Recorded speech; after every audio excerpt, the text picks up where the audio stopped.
২,৪৪০ কোটি টাকা মূল্যে বিক্রি হচ্ছে কোহলির আরসিবি। হ্যাঁ, ঠিকই শুনেছেন।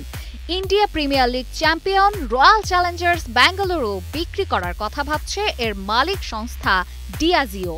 সংস্থার আশা, আগামী ৩১ মার্চের মধ্যে নতুন মালিকের হাতে দলটি স্থানান্তর করা সম্ভব হবে। ডিয়াজিও মুম্বাই স্টক এক্সচেঞ্জকে দল বিক্রির সিদ্ধান্তের কথা জানিয়েছে। ভারতের ইউনাইটেড স্পিরিটস লিমিটেডের মালিকানাধীন সংস্থা ডিয়াজিও বুধবার মুম্বাই স্টক এক্সচেঞ্জকে দল বিক্রির সিদ্ধান্তের কথা জানিয়েছে। ব্রিটিশ সংস্থাটি একে বিনিয়োগের কৌশলগত পর্যালোচনা বলে অভিহিত করেছে।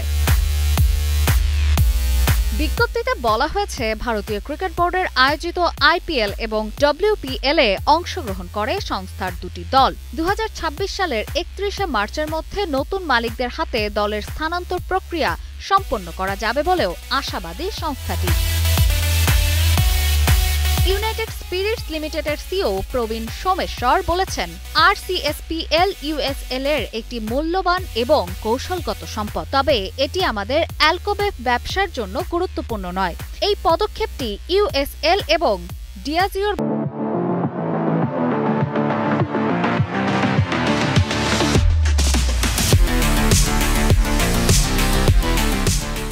ভারতের এন্টারপ্রাইজ পোর্টফোলিওর পর্যালোচনা চালিয়ে যাওয়ার প্রতিশ্রুতিকে আরও জোরদার করে, যাতে আরসিএসপিএল এর সর্বোত্তম স্বার্থকে মাথায় রেখে তার সমস্ত স্টক হোল্ডারদের দীর্ঘমেয়াদী মূল্যের স্থিতিশীল সরবরাহ সম্ভব হয়। মালিকরা দলের অংশ বা পুরো দল বিক্রির সম্ভাবনা যাচাই করছেন এবং এর মূল্য হতে পারে প্রায় $2 বিলিয়ন, যা বাংলাদেশি টাকায় ২,৪৪০ কোটি টাকা। বেশ কিছুদিন ধরেই শোনা যাচ্ছিল আরসিবি বিক্রি করতে চায় ডিয়াজিও। ক্রিকেটের সঙ্গে আরও সরাসরি যুক্ত থাকতে চান তারা। ২০২৫ সালে প্রথমবার আইপিএল চ্যাম্পিয়ন হয়েছিল দলটি। ২০২৪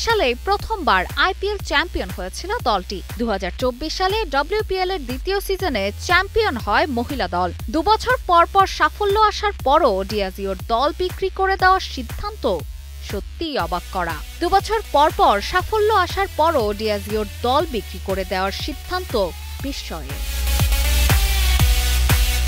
অপর্ণা বর্ষা, কালের কণ্ঠ।